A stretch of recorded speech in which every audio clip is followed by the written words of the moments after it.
Welcome everyone. We're going to get started in one more minute.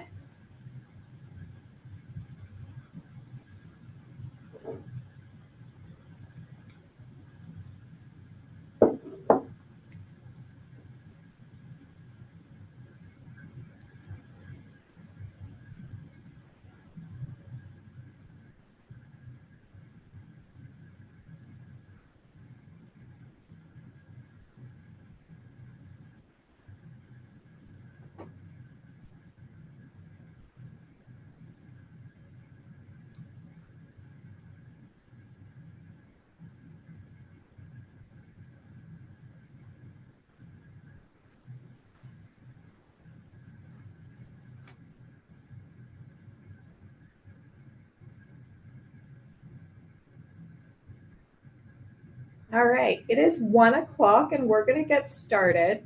My name's Sarah Whiteway. I'm from DEC. I'm a public participation specialist.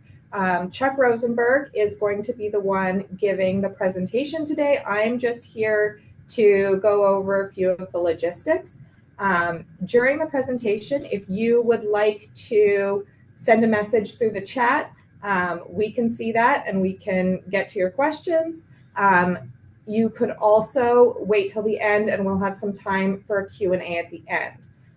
If any of you are looking for code enforcement education credit, what you have to do is just email me. You should have gotten an email from me about this presentation, so you could respond to that, but my email is sarah.whiteway@dec.ny.gov. Send me an email with the activity code, which is on the screen. It's T02072046043025999070. If you don't get that number down during this presentation, just send me an email and tell me that you came to the April 30th webinar.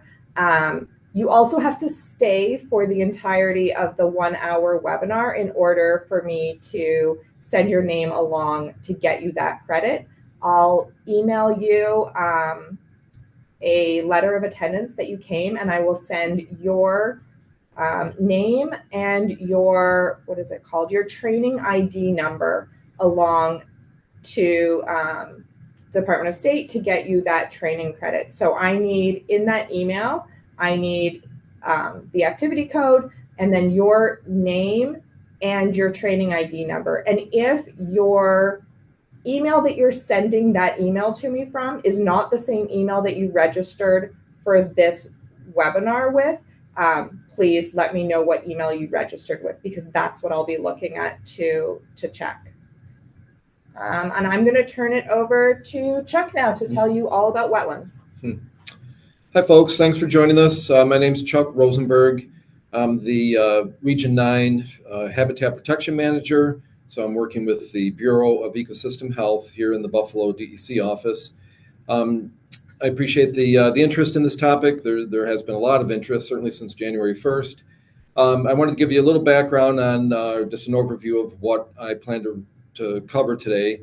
And sort of to preface that, I do anticipate that most of you have had at least some exposure to the freshwater wetlands program and the associated regulations in the past. I'm kind of making that assumption with some of the way I'm moving through this. I'm not going to have much background information. I'm going to focus more on the changes that have been made that became effective January 1st, including to the freshwater wetland statute, and then the Part 664, what we call the mapping and classification regulations. I do want to spend a bit of time talking about these jurisdictional determinations. Those have become very important, including for individuals who have planned projects within your municipalities and elsewhere.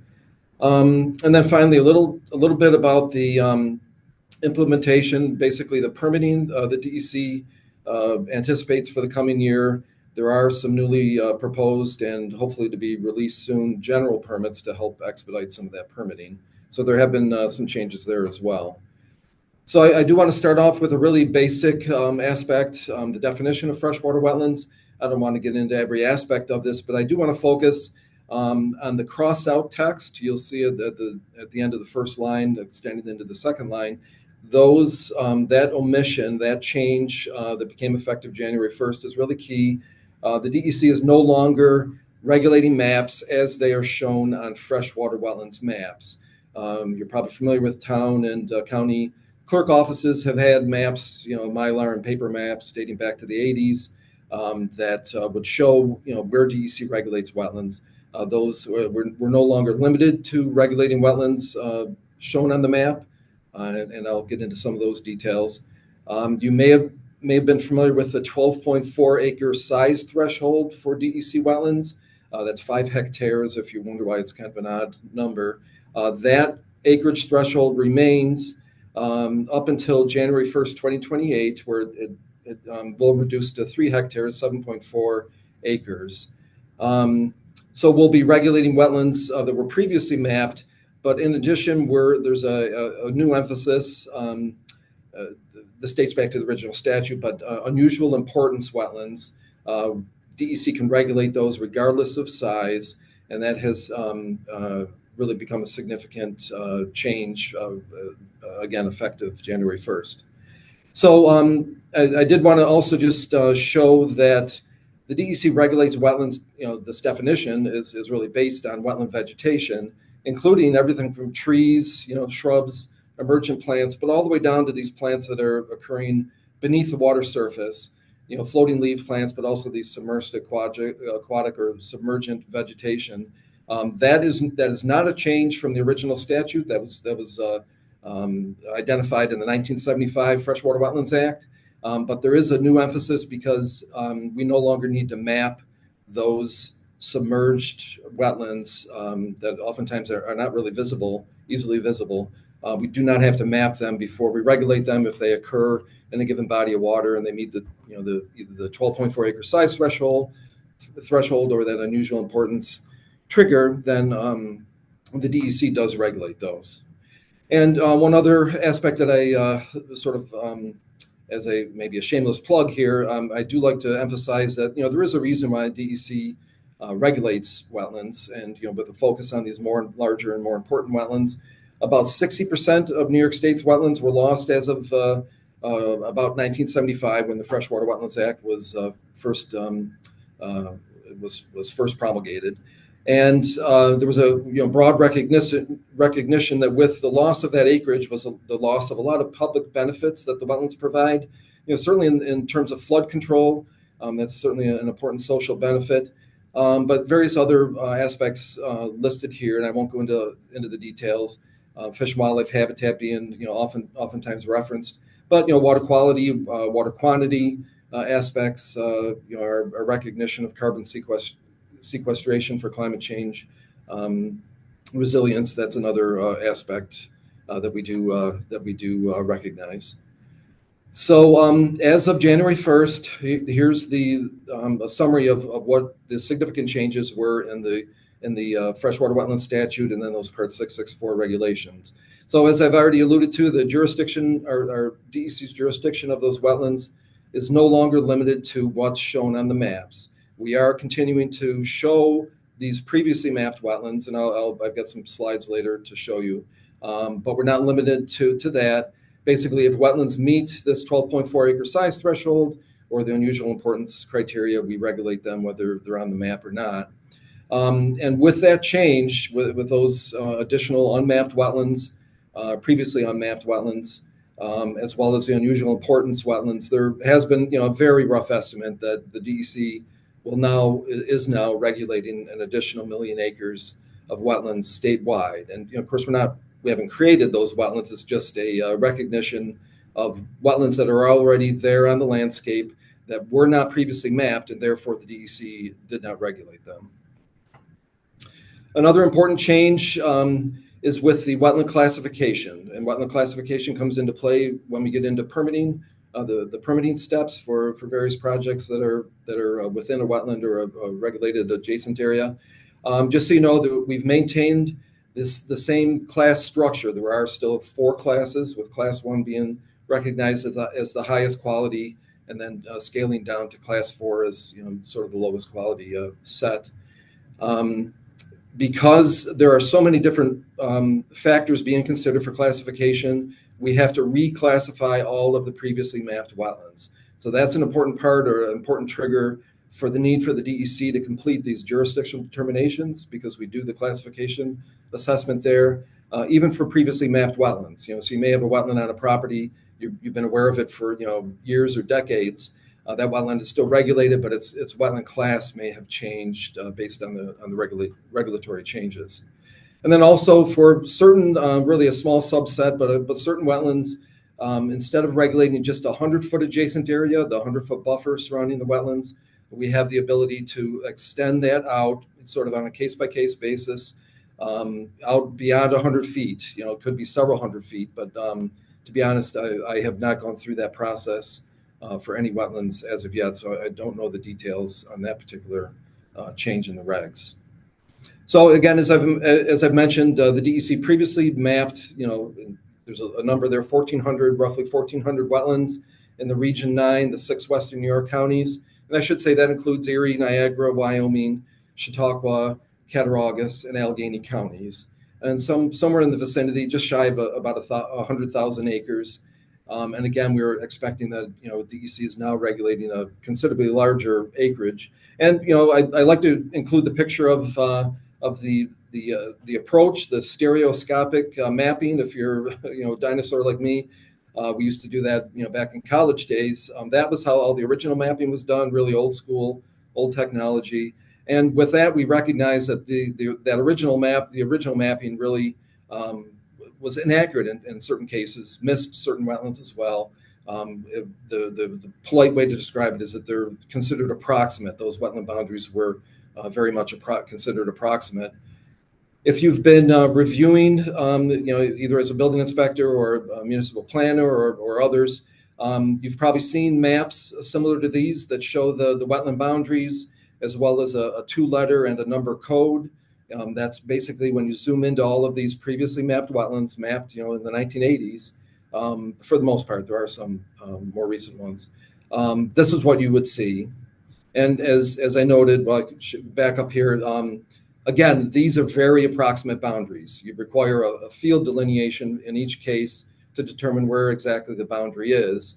And with recognizing that they're approximate and in some cases inaccurate, you may have seen this 500-foot check zone, a reference to a 500-foot check zone that used to be on the DEC's environmental resource mapper.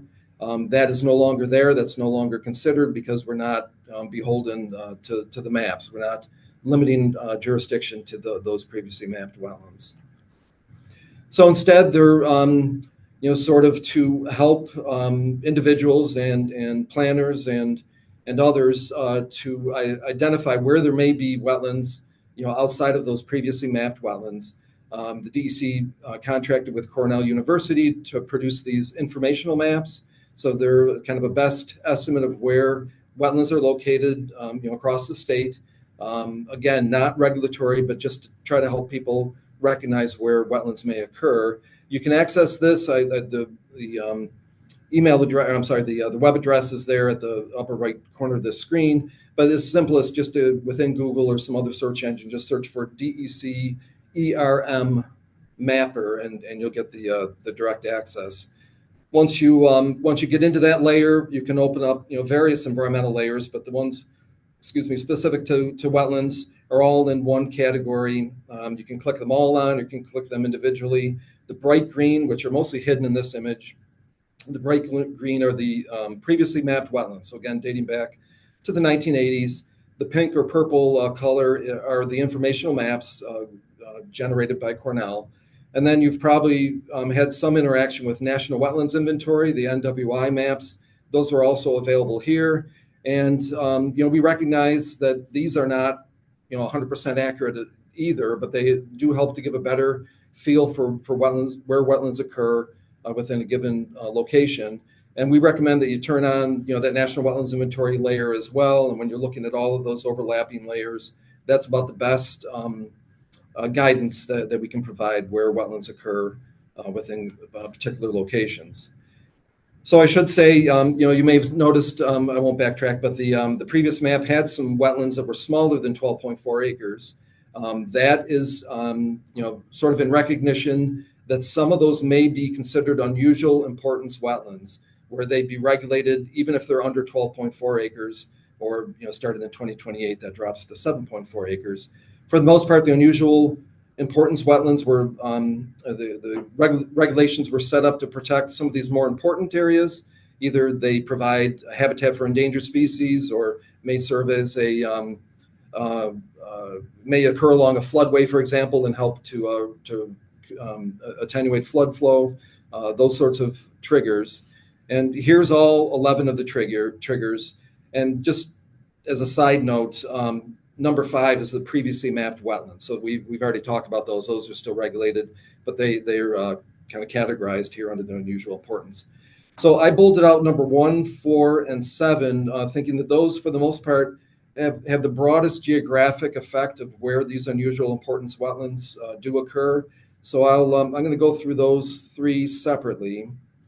There was a recognition, there has been, among wetland scientists and others, that wetlands in urban areas sort of disproportionately function better than wetlands in other areas. They provide benefits, up close to where there may be, impacts of flooding on individual properties. There may be, in many cases, there's been a great loss of wetland acreage. That pink aerial photo in the upper left, that's Great Bear Swamp in the town of Amherst.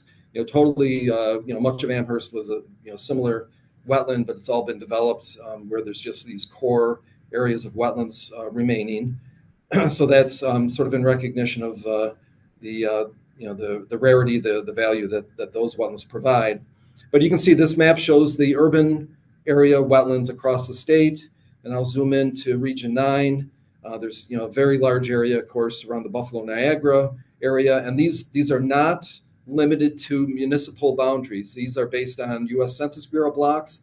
That's why you have kind of unusual shapes and then some kind of small islands of urban areas scattered around. Certainly Rochester, Buffalo was very evident. If you look down to the southwest, there's the Dunkirk, Fredonia area, and then Olean, Salamanca, Wellsville, et cetera, down to the south. Notice that the whole perimeter of Chautauqua Lake is identified as urban area. That, again, is just based on the U.S. Census Bureau, current U.S. Census Bureau definition of urban area, which there used to be something called urban clusters, I believe is the term, that designated smaller urban areas. Those were folded into the urban area definition following the 2020 census. And as a result, various other areas, including almost the entire perimeter of Chautauqua Lake, is now identified as urban area. And again, just to zoom in a little bit further, you can get a better feel for where those areas occur. These layers are currently not on that environmental resource mapper. I understand they're going to be added sometime soon. If you're familiar with the New York State GIS clearinghouse, you can search again for that, just NYS GIS clearinghouse. There's access. You can download the urban area layer as well as the topic I'm talking about next, the significant flooding watersheds. So this, again, covering large geographic areas, are the significant flooding watersheds at the HUC 12 level, if you're familiar with that. The way the Part 664 regulations laid these out, we considered 3 different aspects to kind of ultimately whittle down the size of these watersheds. Runoff as well as holding capacity, and then also human risk. And you'll notice there's that term urban area again, that is associated with human risk and the potential for flooding. Here's the map for the entire state. We zoom into Region 9, and then a little bit closer, you'll notice that these significant flooding watersheds, and there's oftentimes kind of clusters of the HUC 12 level watersheds, but they're around Dunkirk, Fredonia again, Olean, Wellsville is where really some very large geographic areas are considered now unusual importance. And again, that's where wetlands of any size, they don't have to be 12.4 acres, wetlands of any size in those areas are now regulated. And then the other aspect, again, just broad geographic coverage, are floodways as designated by FEMA. So if you're accessing, FEMA flood maps, there is a layer there for floodways. As it turns out, it's only currently available, at least on DEC's GIS, for Erie and Niagara counties, and we're limiting our, this as a trigger for unusual importance wetlands to where they are currently mapped. So actually, not currently, the best of my understanding, and someone can correct me if I'm wrong, but they're not currently available for, Chautauqua, Cattaraugus, Allegheny counties within Region 9. So the next important topic here is just these jurisdiction determinations. How do I find out if I have a wetland on my property? That's kind of the basic question that we're getting from an awful lot of people. But also, what class is that wetland? Because that does affect permitting and the potential for DEC to issue a permit. Whether a project meets our permit issuance standards depends a lot on wetland class. And then also, is this wetland surrounded by a 100-foot adjacent area, or might it be something wider, broader than 100 feet? Again, affecting what can be done, or at least what requires a permit before that activity is undertaken. So we recommend you request a jurisdictional determination, and you get answers to all three of those questions. There really are to try to clarify this a little bit, there's two different references to jurisdictional determinations, the JD. One is a parcel JD. That's the process I just described. Basically you contact DEC and find out if there's a wetland, potential for wetland jurisdiction within that area. If the DEC responds positively, we send you a positive JD. Then a field delineation to actually flag a wetland boundary to identify its exact location is required. And then as a third step is what we're terming the project JD, where we overlap that delineated wetland boundary, the exact location of the wetland, at a 100-foot adjacent area, or conceivably a broader one if it's under that separate set of circumstances. And then if there's overlap between the footprint of a given project and the wetland and or the adjacent area, then that would be a positive project JD. And basically it's just indicating that yes, a permit is needed, or if you configure a project where you can totally avoid the wetland and that adjacent area, then you would get a negative JD. There's no need for a DEC permit. Let me just go through the parcel JD steps a little more specifically. There are two different options. You can contact the DEC through the DEC's website. There is a special link just that opens up a web form for entering your name and the property address, etc. But there's another process where you can hire a consultant, an individual property owner, project sponsor can hire a consultant to complete usually a full delineation, but also the estimated wetland class for any wetlands that occur within a given area, and then submit that to the regional office instead of that Albany website. So that would be coming, for example, to me or my staff, Joey Zappelli, you may have interacted with out of our Allegheny office. And this will, ultimately, we will respond with a negative JD, as I said, if there's no jurisdiction, or a positive JD if there's wetland, or conceivably just 100-foot adjacent area jurisdiction. Here's a link to and a QR code for that online JD request form, and just some of the idea, just to give you an idea, some of the information you need to enter. Work your way through the form. I won't belabor that, but there's a number of options. Ultimately, you'll get to a map. The biggest question that our Albany staff want to know, you can provide an address, you can provide a parcel ID, but they want to see specifically where that is. So they ask that you zoom into the project location, the parcel location, and actually click it on the map, and then that will fully verify the location for those staff. So that's the parcel JD request. The next step, the wetland delineation. If there is a positive jurisdiction made, and someone wants to propose, let's say, a pole barn on their property, it's within they think 100 feet of that jurisdictional wetland. That wetland boundary typically needs to be flagged or delineated so that we know the specific location, and then a 100-foot adjacent area is added around that so that we know the limits of where DEC regulates. And then finally, that third step, the project JD, again, we overlap that delineated wetland boundary over the site footprint and make a decision. Is there overlap? Which one do I have to click on? There we go. Thanks. I'll try not to touch anything, but if you see this yellow line here, this is in a 100-foot adjacent area around that blue wetland to the south. There's another dashed yellow line up here for a proposed solar project, and that you can see in the vertical arrays, the solar arrays. That particular project kept all of the area of disturbance outside of the 100-foot adjacent area. So that project received a negative project JD. There is no need for a DEC permit. But in contrast, and in many cases, if you're looking at a wetland boundary here, the stippled zone, the 100-foot adjacent area is out here. This particular project from several years ago, actually, there's a house proposed, a pool and whatever in the backyard.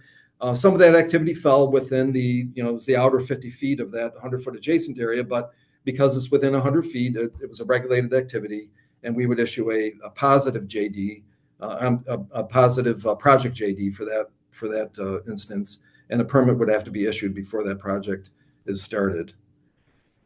You may have heard there is a 90-day limit for DEC to respond with to these parcel JDs. Similarly, there's an additional 90 days for the project JD steps. And if the DEC fails to provide a response within 90 days, there is a process for contacting DEC. It's via certified mail.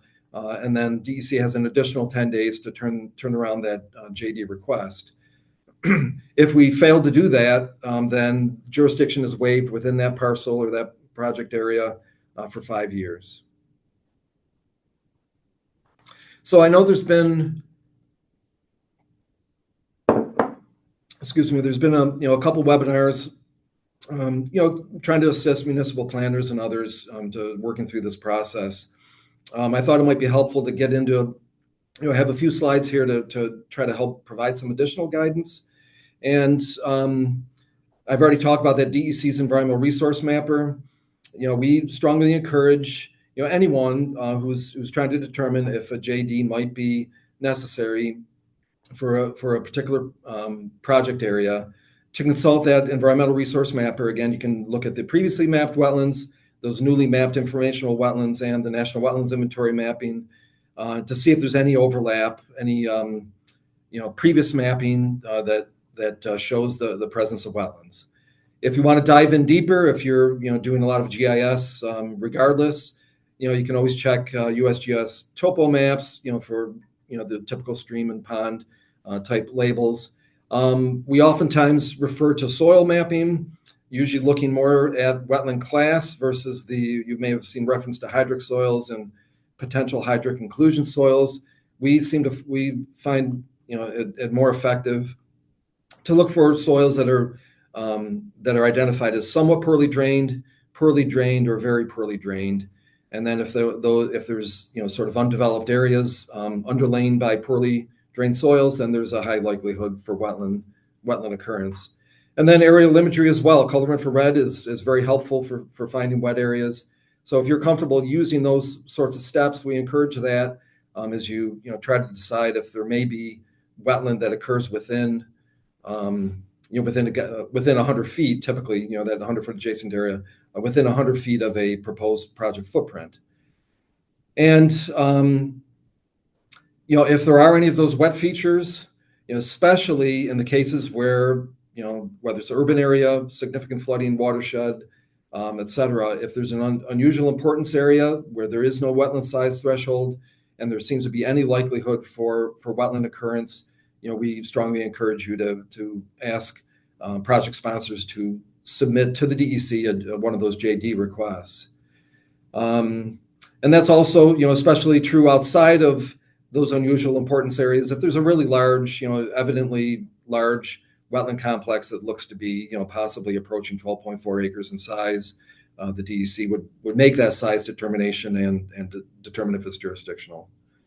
And certainly if you're a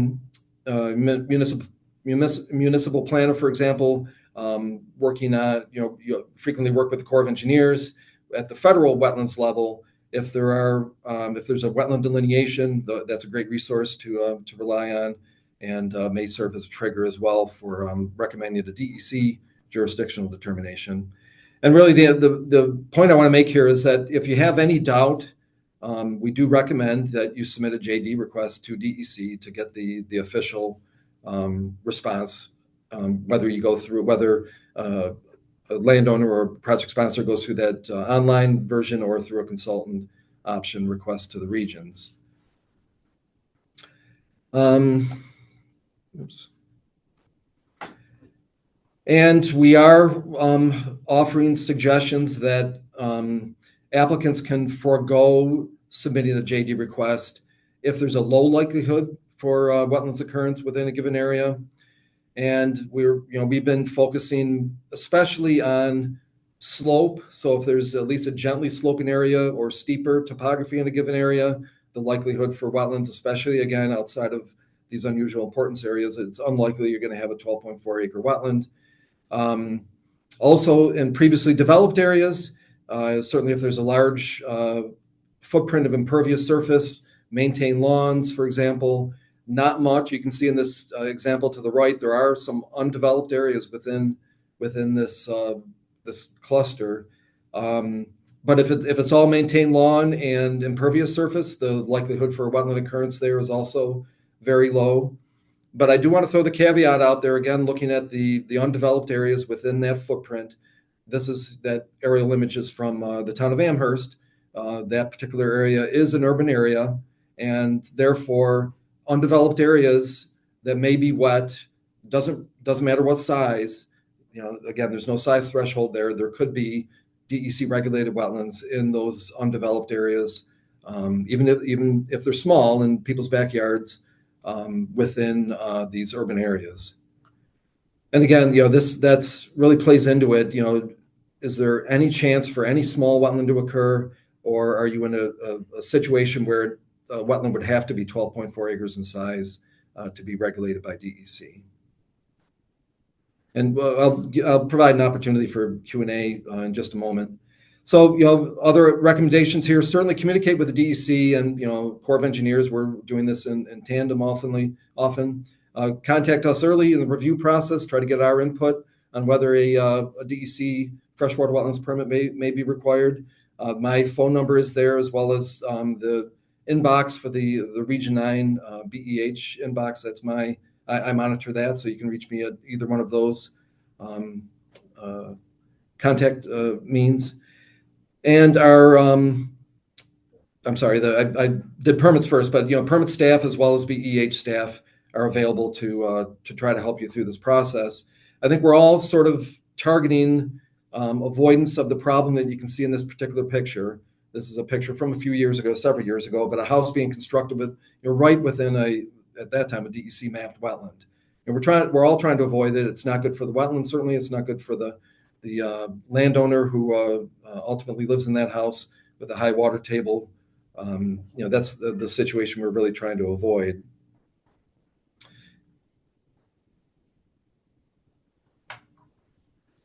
And let me talk this will be the last subject, and I'll talk just briefly about these new general permits. There are efforts being made by our Albany staff, BEH, as well as our permit staff to come up with these expedited permitting general permits. So before I get into the details of those, I do want to mention that the separate set of regulations, the Part 663 permitting regulations, those have not changed. There have been no changes to that set of regulations. So we're still operating, issuing permits under the regulations and guidelines that are associated there.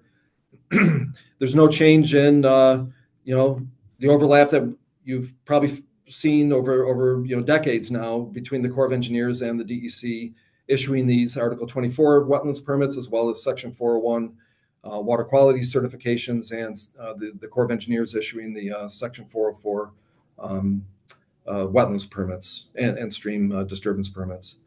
So anyways, with the changes that have been proposed so far, there are 6 new general permits. They're all in draft form still. The first one listed there, the projects with incidental impacts. The public comment period for that ended, I think, in January. So we anticipate that one should be issued soon. The others, you may have commented on some. The comment period, I think, ended March 31st. We are hoping to issue those start issuing those sometime late in May. But I bolded out what I thought might be the most applicable general permits for this audience. So the projects with incidental impacts, community solar, maybe to a lesser extent, but certainly the housing development GP that's been proposed.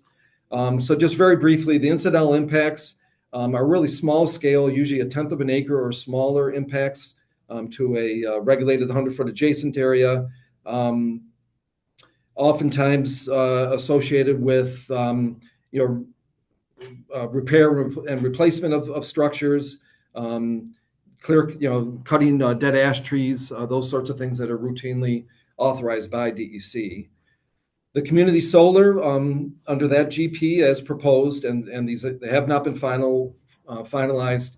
I have not seen them since the draft versions came out, but there was certainly a lot of comments, so they may have changed from the original draft. But under the draft version, up to 1/4 acre of wetland impact could be allowed. Direct fill impact could be authorized with mitigation, requiring mitigation as well. But as much as I believe a full acre of land disturbance within a 100-foot adjacent area could be authorized under that general permit, specifically for almost any aspect of a solar project, the arrays, the electric connections and substations and access roads, fencing, etc. But under the housing development, this again, of course, would cover single-family homes, but also multifamily homes. This is really a different approach. Instead of having an absolute upper maximum wetland impact that could be allowed under that general permit, it varies based on the size of the property, the nature of the housing development, as well as the size of the wetland. So there's a formula that ends up being applied to identify what would be a permittable acreage of wetland impact, and then similar to the solar GP, those impacts would have to be mitigated at certain ratios laid out within that general permit. And then there were a couple with existing GPs that were updated basically just to allow small scale impacts to wetlands instead of just streams. So that completes the topics I wanted to work through, and I hope you found some of that helpful. But how much time do we have for Q&A? We have about 20 minutes. Okay. So I don't know, just a matter of unmuting people, or do you want to start with chat? Yeah, if anybody wants to put a question in the chat, go ahead. If you want to unmute yourself and ask a question, I think that's fine. We don't have that many people that we can't just have that happen. And is there a hand raising option for? There is. Zoom? You can raise your hand. There's a little hand icon at the bottom of your screen. You can raise your hand too. And I'll let you facilitate all that. So. Sure. So any questions?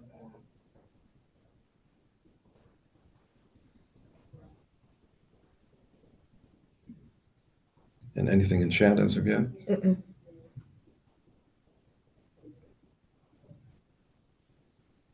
You do have one, Maggie Moore had her hand raised. Oh, she said she can't unmute herself. Let me see if I can figure out how to unmute her. I just got the signal. Can you hear me? Yes. Okay, great. Thank you. Can you go back to the slide where you had the DEC timeline of the 90 days for both project? And I'm trying to think about how best to frame this. So how respectfully is the 90 days, does it work that the 90-day clock can keep on moving? So if we, if a planning board, or if there was a question that we, posed, or an application that we posed, and you didn't get to the 90 days, but you ask us back a question, the clock keeps on moving? so that it Well, becomes like a 2-year process? Yeah, I believe, as soon as DEC determines that we have a complete request for the JD, so, we know for sure what the parcel, address, parcel number, the specific location, conceivably a multi-parcel project, whatever it might be. As soon as we have that, full understanding, then I don't see where we have any option but to be able to respond within 90 days. And the one example that comes to mind, the regional offices, so the Region 9 office, for example, we're managing the consultant option JD requests. Those are a little more involved because the consultant has to, estimate where which wetlands are jurisdictional, but also what the wetland classification would be. There on that on the JD website, the DEC's JD website, there's a PDF file that lists all of the items that consultant has to submit to us. If we find any of that incomplete, then we let the consultant know, and we don't start the 90-day clock until we, have all that information that we need, here within the region as we review those that option. But otherwise, I don't see where there's really an ability for that 90 days to shift unless there's a major project footprint change, or I'm sorry, like parcel or study area, project area change. All right, thank you. I mean, I think it sounds like pretty consistent with like planning board sorts of rules. A complete application kind of starts the time clock. Right. Yeah, and that's how we treat it. That's how our permit staff treat applications for freshwater wetlands permits and other permits too.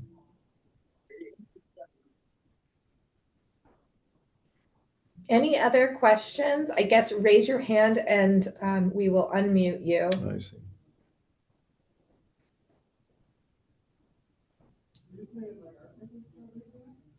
All right, I cannot unmute you. Sarah, can you unmute Christopher?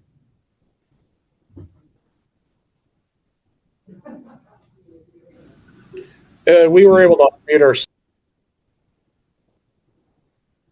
Okay, good. We can hear you. Yeah, we heard you.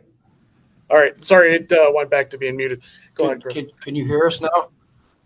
Yes. Okay. So I actually have some highway superintendents with us from Cattaraugus County, and we're all very concerned about this and how this affects our day-to-day job, as far as doing our normal maintenance of cleaning ditches, changing existing ditches, changing driveway culverts, especially in an emergency situation. If I get a driveway culvert that collapses and the homeowner calls me, normally I would just go out and I would change that driveway culvert. And the same with road crossing culverts. How does this affect us to do that job? Obviously, if it's in a protected stream, or if it's going to be a new pipe or a new ditch, that's a different situation, like it always has been. To our normal maintenance, can I go out and clean my ditches, and can I go out and change my existing driveway culverts?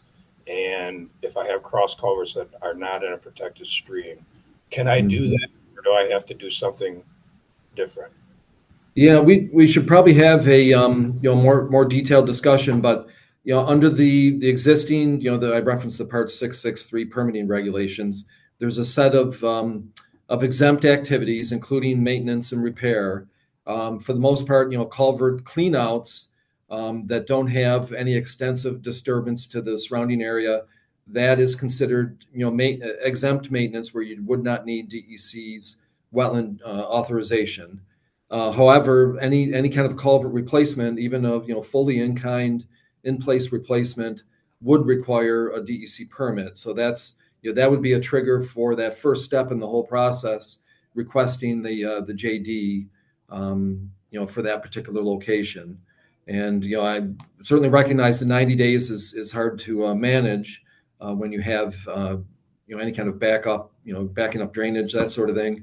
I can also say, I don't know if you've worked with our DEC permit staff at all in the past, but there are, it's a fairly tight, limited permitting approach, but we do issue emergency authorizations, usually within a day or two, let's say within 3 days. We can provide authorization for certain activities that require, in this case, a wetlands permit, if you can demonstrate that it's truly an emergency. And then the restriction there is, though, I believe the work has to be done within 30 days. So it's not not a typical permit that might give you a year or even 2 years to complete a project. It has to be completed, anticipating this emergency would be completed within 30 days. I know there's also been some discussions. Well, you asked about other forms of maintenance. Ditch cleaning oftentimes can be considered an exempt form of maintenance, but you really need to work carefully with either the DEC permitting office or our BEH staff to have a good understanding of what's entailed there. Because I don't think I made the point, but under that incidental activities GP, the one at the top of the list of the 6 general permits, that does allow maintenance of various things, but specifically prohibits use of that GP for ditch cleaning. And I'm not sure exactly if that's going to stand and the reasoning behind it, but that is called out as one prohibited activity. So it's kind of it ends up being fairly complicated. I know. Have you talked to Joey Zappelli? Because I know he's said he's been in contact with some various town highway superintendents about this, and I think we need to work on a process for trying to give you some expedited assistance with making these JD requests, so where you might need to apply for a wetlands permit. So we've been in contact with him, and also Jen Landry is coming to our meeting next week, and also Chad. Great. I can't think of Chad's last name from the Stanishevsky. Yeah, he's coming to our meeting also to hopefully answer questions. But can I ask or kind of re-ask my question one more time? Any other hands up at the moment? Yeah, that's fine. So I'm going to throw a situation at you that we run into. So on Saturday afternoon, we get a rainstorm, and I get a phone call from a resident that has a driveway, and their driveway culvert washes out. They can no longer enter their property or exit their property. And I need to go out and I need to dig the old culvert out, put a new culvert in so that they can enter their property and exit their property. I think if I'm understanding you correctly, I need to do this process. Even if it's in an emergency situation, I need to file for an emergency permit to change this existing pipe. Was that correct? Yeah, I mean, as I understand the situation, if there is, either a previously mapped wetland or a high likelihood for a wetland to be within 100 feet of that culvert location, then we would want to make that jurisdictional determination first.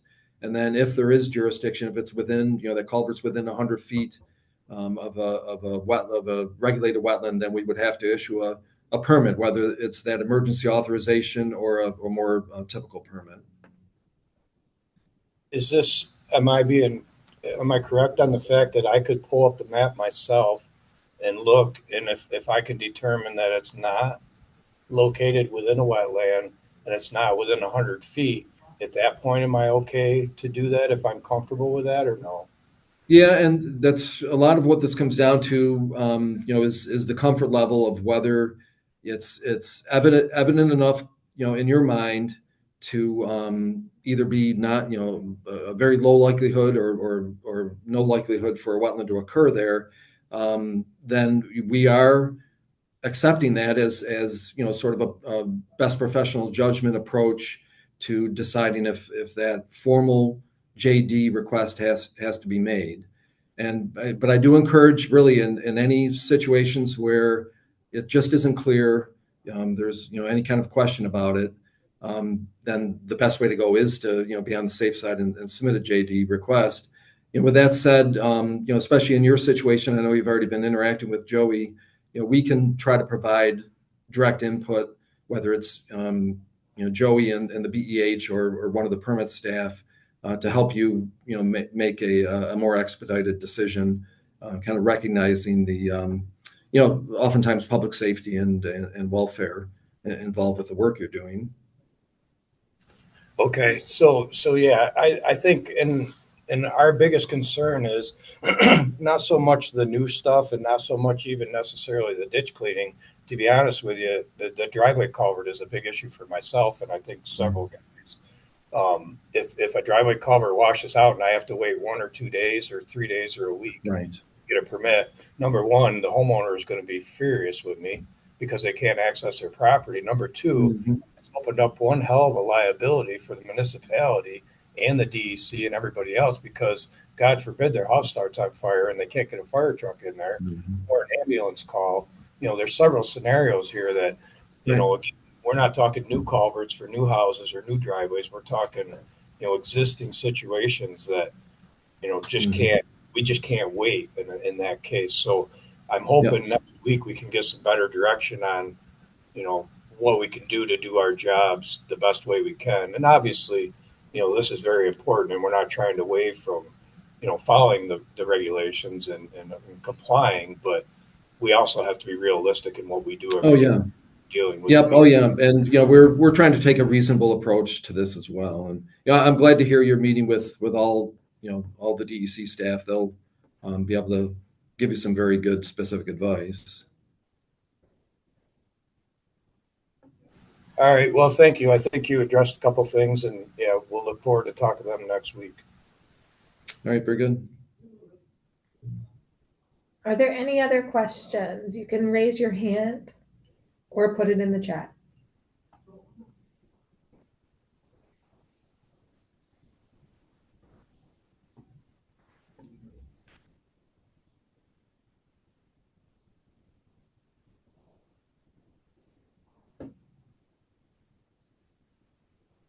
I Looks don't like think that there's might. any more. Okay. All right. Well, thanks for your attention. I appreciate the interest in the topic, certainly. And you do have my contact information there if you have follow-up questions. Thank you all very much. And email me if you need to get the code enforcement credit, and I will get you an attendance certificate. Have a great Thank rest of you. the day. All right. Yep. Take care. Okay, I will end the session. Thank Yeah. you. Yeah. Thanks for your help, Sarah.